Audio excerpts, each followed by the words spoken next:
Hello दोस्तों, welcome to easy commerce classes. आज हमारा टॉपिक है बिज़नेस एंटिटी कॉन्सेप्ट के बारे में।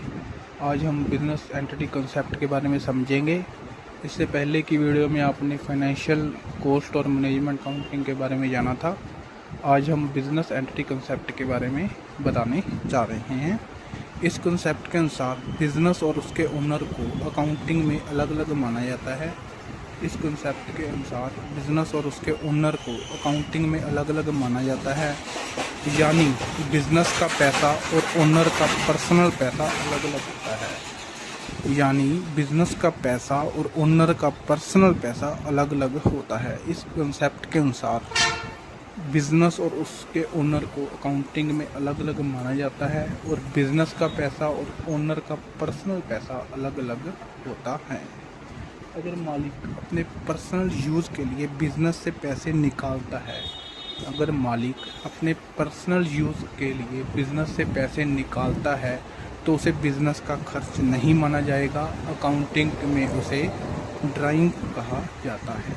अगर मालिक अपने पर्सनल यूज़ के लिए बिज़नेस से पैसे निकालता है तो उसे बिज़नेस का खर्च नहीं माना जाएगा और उसे अकाउंटिंग में उसे ड्राइंग कहा जाता है।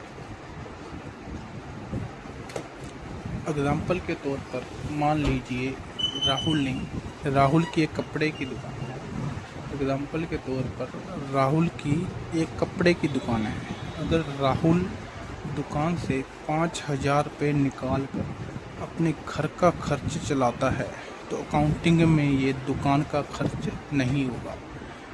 अगर राहुल दुकान से 5,000 रुपये निकाल कर अपने घर का खर्च चलाता है तो अकाउंटिंग में ये दुकान का खर्च नहीं होगा, क्योंकि ये पैसे ओनर ने अपने पर्सनल यूज़ के लिए निकाले हैं। इसलिए बिज़नेस एंटिटी कॉन्सेप्ट का मुख्य उद्देश्य यही होता है कि बिज़नेस के सही प्रॉफिट और लॉस को पता लगाना। इसलिए बिज़नेस एंटिटी कॉन्सेप्ट का मुख्य उद्देश्य यही होता है कि बिज़नेस के सही प्रॉफिट और लॉस का पता लगाना और हिसाब किताब को साफ रखना। इस वीडियो में हमने बिज़नेस एंटिटी कॉन्सेप्ट के बारे में जाना। आशा है कि आपको ये कॉन्सेप्ट अच्छे तरीके से समझ आया होगा। अब हम नेक्स्ट वीडियो में पर्सनल अकाउंट, रियल अकाउंट और नॉमिनल अकाउंटिंग के बारे में बात करेंगे। इसके बेस पर ही सारी अकाउंटिंग होती है। अगर आपको हमारी ये वीडियो अच्छी लगी हो तो दोस्तों, स्टूडेंट्स, इस चैनल को लाइक, शेयर एंड सब्सक्राइब ज़रूर करें। इस वीडियो को भी लाइक करें, शेयर भी करें, सब्सक्राइब भी करें, ताकि लोगों का भला हो सके। धन्यवाद।